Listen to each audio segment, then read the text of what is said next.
I'm Melat Kiros. ትውልደ ኢትዮጵያዊቷ ሜላት ኪሮስ በአሜሪካ ታሪክ ሰራች። በአሜሪካዋ ኮሎራዶ ግዛት በተደረገው ቅድመ ምርጫ ያሸነፈችው ሜላት ኪሮስ ማናት? That is why today I am personally endorsing for Congress Melat Kiros, everybody! My name is Melat Kiros. I'm running for Congress to stand up to the billionaires and the corporations burning our planet and profiting from genocide. I'm running because I believe in a world where every single human being, no matter where you're born, no matter what body you're born into, no matter what wealth you're born into, you are deserving of dignity, of unfettered joy, and of pride. Get your ballots in by Tuesday. Make your voice heard. ዲሞክራቲክ ሶሻሊስቷ ሜላት ኪሮስ ዲሞክራቲክ ፓርቲን ለመወከል በኮሎራዶ ግዛት በተደረገ የአካባቢ ቅድመ ምርጫ አሸንፋለች።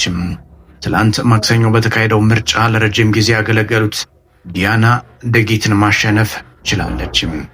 የሜላት ማሸነፍ ፓርቲው በቅርብ ጊዜ ውስጥ ካስመዘገባቸው ድሎች አንዱ እንደሆነ የአሜሪካ መገናኛ ብዙሃን በስፋት ዘግበዋል። ሜላት የዲሞክራቲክ ፓርቲው ይፋዊ እጩ የሆነች ሲሆን በቀጣይ ከሪፐብሊካን እጩ ጋር ትወዳደራለች። ካሸነፈችም የተወካዮች ምክር ቤት ትገባለች። ባለፈው ሳምንት በኒውዮርክ በተካሄደ ምርጫ ለረጅም ጊዜ ያገለገሉ ሁለት ዲሞክራቲክ እንደራሴዎችን በሌሎች እጩዎች ተተክተዋል።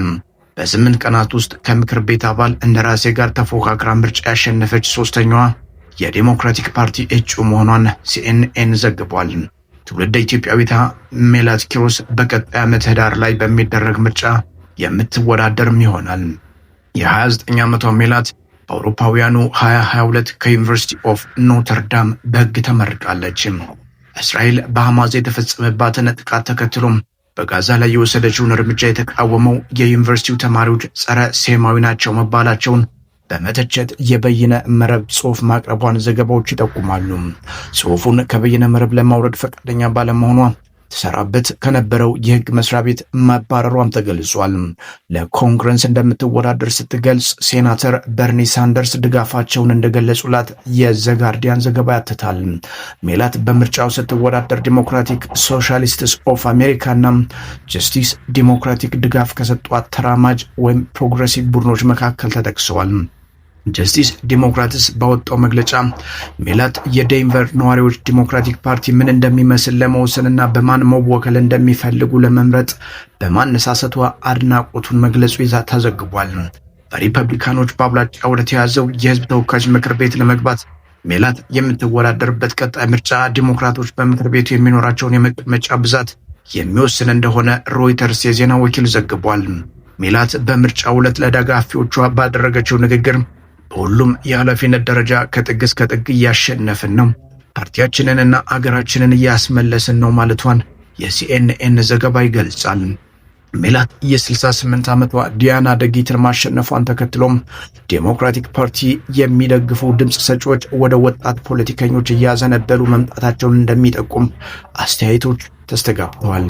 በተለይም ፕሬዚዳንት ዶናልድ ትራምፕ በድጋሚ ወደ ስልጣን ከመጡ በኋላ በዕድሜ የገፉ ፖለቲከኞች በብዛት ያሉበትን ፓርቲ በወጣቶች የመተካት አካሄድ እንደሚስተዋል ተገልጿል። ሜላት አሜሪካ ከእስራኤል ጋር ያላት ግንኙነት ላይ እንዲሁም በትራምፕ የምጣኔ ሀብት ፖሊሲዎች ላይም ጥያቄዎች ማንሳቷ ተገልጿል። ሲኤንኤን እንደዘገበው ሜላት ያሸነፈቻቸውን የህዝብ እንደራሴ የከሸፉ አስተዳደር አድርጋ ትመለከታቸዋለች። ዲሞክራቶች በአስርታት ባልታየ መጠን ድጋፋችን ቀንሷል፣ ምክንያቱ ደግሞ ለሰራተኛው ማህበረሰብ ምንም አለማድረጋችን ነው ስትል በምርጫ ክርክር ወቅት ተናግራለች። የሜላትን ማሸነፍ ተከትሎ ዲሞክራቲክ ሶሻሊስትስ ደስታቸውን መግለጽ ቀጥለዋል።